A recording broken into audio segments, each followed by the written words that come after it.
Don't forget to like the video, share your thoughts in the comments, and subscribe to stay updated with our latest stories. The email pinged on a Tuesday afternoon, just as the post-lunch slump was settling over the office like a thick woolen blanket. My name is Sarah, and for the past 23 years, I've been a fixture at Pennington Financial, a cog in a well-oiled, if somewhat predictable, machine. I've seen trends come and go, bosses rise and fall, and the coffee in the break room go from decent to dreadful, and, thankfully, back to passable. The sender line on the email, however, was anything but predictable. Daniel Astor. Mr. Astor, my boss. Or, as most of us in the experienced a kinder word than older demographic secretly thought of him, the kid boss. Daniel was all of 32, bright as a new penny, with a fancy MBA and a habit of pacing while he talked, like a caged panther contemplating its next strategic move. He'd taken over the department 6 months ago, and his arrival had stirred things up, to say the least. He was polite, always, but there was an intensity about him, a restless energy that made me, and others who'd been around the block a few times, feel a little like vintage furniture in a minimalist apartment. Solid, perhaps, but not quite fitting the new aesthetic. The subject line was simple: quick chat. My heart did a little tap dance against my ribs, the kind it does when you're walking down a dark street and hear footsteps behind you. A quick chat with the big boss rarely meant you were about to get a raise or a pat on the back for a job well done, especially not out of the blue. My mind, ever the diligent cataloger of potential disasters, started flipping through possibilities. Had I missed a deadline? Was there a complaint about my work? After all these years, was I finally being phased out? The thought sent a chill down my spine that had nothing to do with the office air conditioning, which was, as usual, set to Arctic. I glanced around my cubicle, a small, personalized square in a sea of identical beige.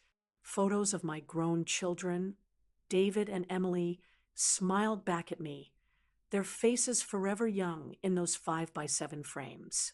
A slightly wilted succulent, a gift from Emily, sat on the corner of my desk, a testament to my less than green thumb, but also to my persistence. I'd kept it alive for a whole year, a small victory. This little space, these little things, they were mine. The thought of it being taken away, or of leaving it before I was ready, felt like a punch to the gut. I clicked open the email. Sarah, could you please stop by my office around 3:30 p.m. today for a quick chat? Daniel. No exclamation points, no smiley faces, just straightforward and to the point. His style. For the next hour and a half, my focus was shot. I reread reports without absorbing a single word, my cursor blinking accusingly on the screen. I discreetly asked Carol from accounting, whose cubicle was next to mine, if she'd heard any rumors, any rumblings of impending doom. Carol, a woman whose ability to ferret out office gossip was legendary, just shrugged, her perfectly plucked eyebrows rising in sympathy. Haven't heard a peep, hon, she'd whispered, but you know how these young ones are. Could be anything, or nothing. Helpful, Carol, really helpful. At 3:28 p.m., I stood up, smoothed down the front of my blouse, a sensible navy blue, my go-to for days when I wanted to feel invisible but professional, and took a sip of lukewarm water. My reflection in the darkened computer screen showed a woman with a few more lines around her eyes than she remembered from the year before, her blonde hair, now more silver than gold, pulled back in a neat clasp. There was a nervousness in my eyes. I could see it. Get a grip, Sarah, I muttered to myself. You've handled tougher things than a 30-something boss. The walk to Daniel Astor's office was, geographically speaking, short. Just down the main corridor, past the humming photocopier, left at the depressingly artificial ficus tree. And his was the third door on the right. Emotionally, however, It felt like a mile-long trek across a high wire. The corridor seemed unusually quiet, each footfall on the worn carpet echoing louder than it should. The air smelled of industrial cleaner and stale coffee, the familiar scent of my daily grind. Yet today it felt alien, suffused with an undercurrent of anxiety. His office was at the corner, the one with the larger window that overlooked the bustling city street below, a view reserved for those higher up the food chain. The door was slightly ajar, a sliver of light escaping into the hallway. I could hear the low murmur of his voice, though I couldn't make out the words. Was he on the phone? Should I knock? Wait. My palm felt clammy as I raised it. I knocked softly, hesitant tap, tap, tap. Come in, Daniel's voice called out, clearer now and surprisingly calm. I pushed the door open and stepped inside. Daniel's office was a stark contrast to the rest of the floor's aging decor. It was modern, sleek, with gray walls and abstract art that I didn't pretend to understand. A large, dark wood desk dominated the space, impressively clear of clutter except for a laptop, a stylish pen holder, and a single framed photo that I couldn't quite see from the doorway. He was standing by the window, his back to me, looking out at the city sprawling below. He wasn't on the phone. He was alone. He turned as I entered, and for a moment, he didn't look like the kid boss. He looked thoughtful, maybe even a little tired. There was a faint crease between his eyebrows that hadn't been there a few months ago. Sarah, thanks for coming. Close the door, please. Have a seat. He gestured towards one of the two plush visitor chairs facing his desk. They looked far more comfortable than the standard issue chairs most of us had. I closed the door, the click of the latch sounding unnervingly final, and sat down, perching on the edge of the cushion. My hands clasped themselves in my lap, a nervous habit I thought I'd conquered years ago. The silence stretched for a moment, thick and heavy.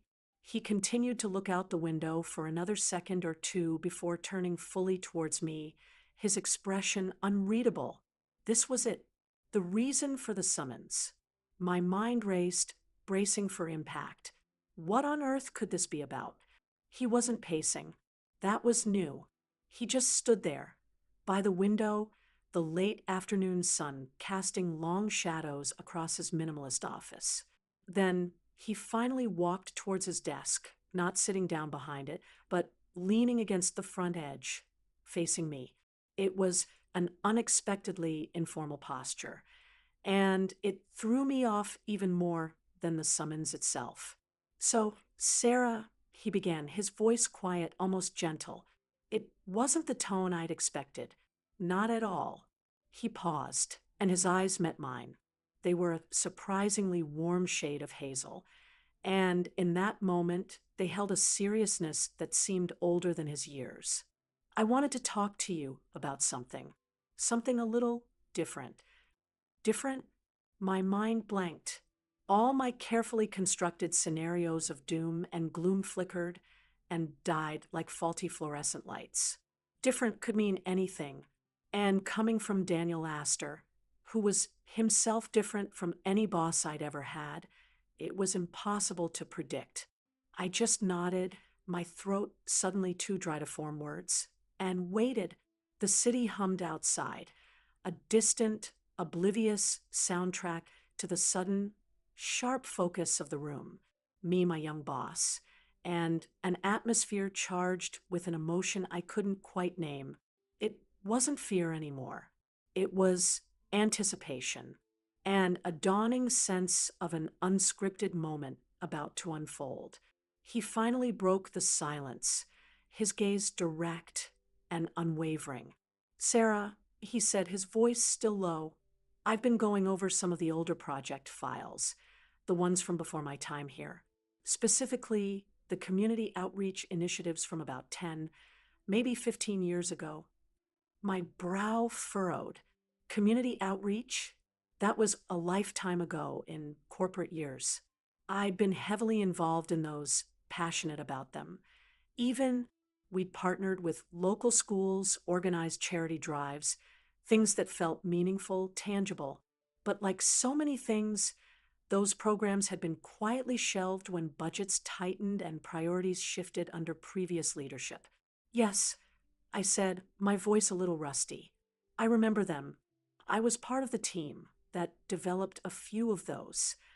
Daniel nodded slowly, a small, almost imperceptible smile touching his lips. I know you were. Your name is all over the archival reports, not just as a team member, Sarah, but as a lead. The ideas, the groundwork, a lot of it was yours. This was unexpected. I'd assumed all that work, all that passion was long forgotten, buried under layers of corporate restructuring and new strategic imperatives. To hear him bring it up now, with such specificity, was disorienting. It was a long time ago, I said, a touch defensively perhaps. The company had different priorities then. Maybe, he conceded, pushing himself off the desk and taking a few steps towards the window again, then turning back. He wasn't pacing, not in his usual frenetic way, but there was a contained energy about him. But I was looking at the impact reports, the positive press, the employee morale boost, the actual good it did in the community. It was impressive, Sarah, genuinely impressive. I felt a faint blush creep up my neck. Praise, especially from a boss, was a rare commodity, and from Daniel Astor, it was virtually unheard of, at least in my experience. He was usually more focused on future targets and efficiency gains, not ancient history. Thank you, I murmured, unsure where this was heading. Was he just making polite conversation before delivering bad news? The thought still lingered, a stubborn weed in the garden of my mind. He walked back towards me, and this time he did sit down, but not in his imposing leather throne behind the desk. Instead, he pulled the other visitor's chair a little closer, so we were sitting almost knee to knee, creating an unexpected sense of intimacy in the spacious office. The formal barrier of the desk was gone, and with it, some of my apprehension began to dissolve, replaced by a burgeoning curiosity. Sarah, he said, leaning forward slightly, his voice earnest, the reason I called you in here is because the board is, well, they're starting to talk about corporate social responsibility again. Not just as a buzzword for the annual report, but as something meaningful, something we need to reinvest in. My heart gave a little flutter, this time not of anxiety, but of something else. Hope, excitement. It was a feeling I hadn't associated with work in a very long time. They're looking for ideas, for direction, Daniel continued. And frankly, a lot of the current proposals I've seen are uninspired, generic, recycled corporate fluff. He wrinkled his nose slightly, a surprisingly human expression that made me see him less as the boss and more as just Daniel. But then I found those old files. Your files, Sarah, and they weren't fluff. They had heart. They had substance. He paused, and his hazel eyes, which I'd always found so hard to read, now seemed to hold a genuine spark of something I could only interpret as respect. I know you've been in your current role for a long time, he said, his tone careful, and you do it well. You're reliable, efficient. Everyone says so. Here it comes, I thought, the qualifier. But as I was reading those reports, he went on, I couldn't help but wonder, is your current role truly fulfilling for you? Does it use all of this? He gestured vaguely, but I knew he meant the creativity, the passion, the drive that had poured into those old projects. The question hung in the air between us, startlingly direct, deeply personal. It wasn't a question about my performance metrics or my adherence to company policy. It was a question about me, Sarah, the woman behind the employee number, and it came from the last person I ever expected to ask it.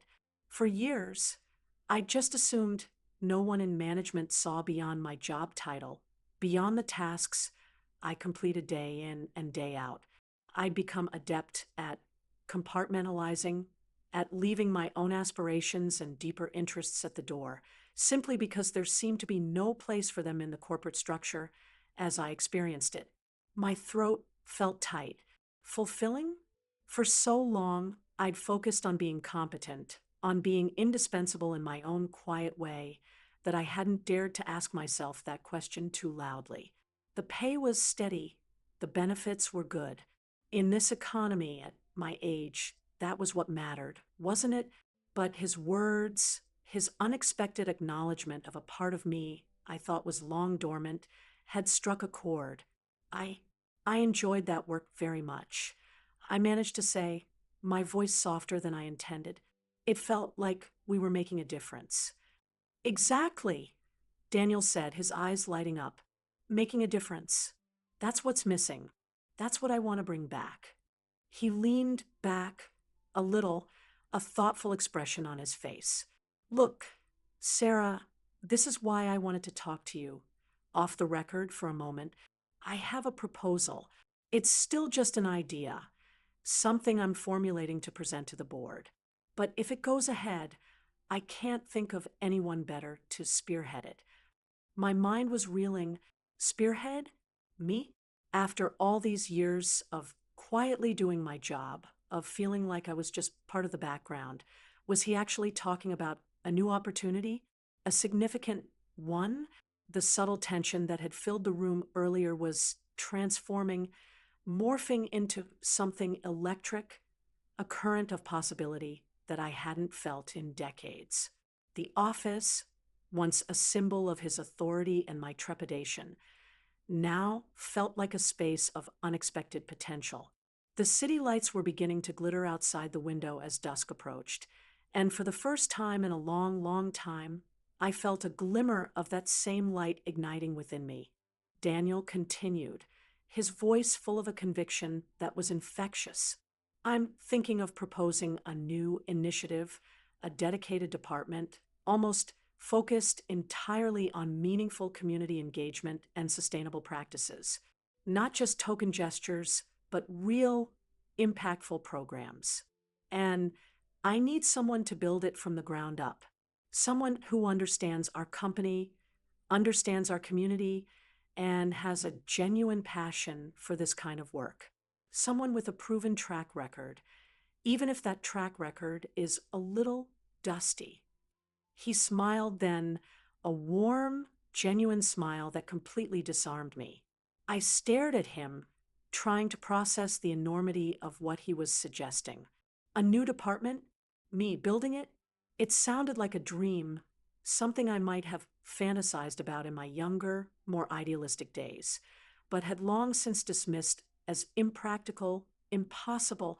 The corporate world, as I knew it, didn't usually offer second acts like this, especially not to someone who was, by most measures, in the twilight of her career. Daniel, I I don't know what to say. I stammered, the carefully constructed walls of my professional composure beginning to crumble. This wasn't just about a job.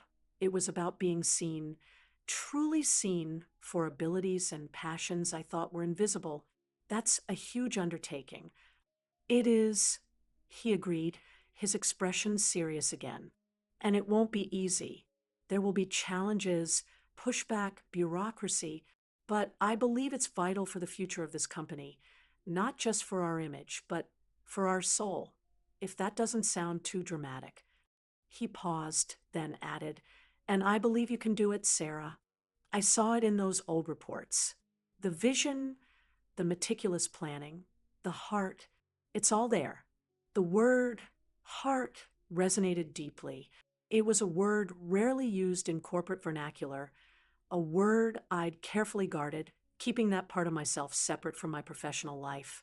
To hear him use it, to acknowledge that essential human element was profoundly moving. It felt as if a window had been thrown open in a stuffy room, letting in a rush of fresh, clean air. What would this role entail exactly?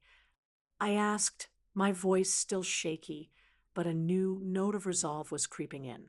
My mind, so recently mired in anxiety, was now racing with a different kind underscore of energy.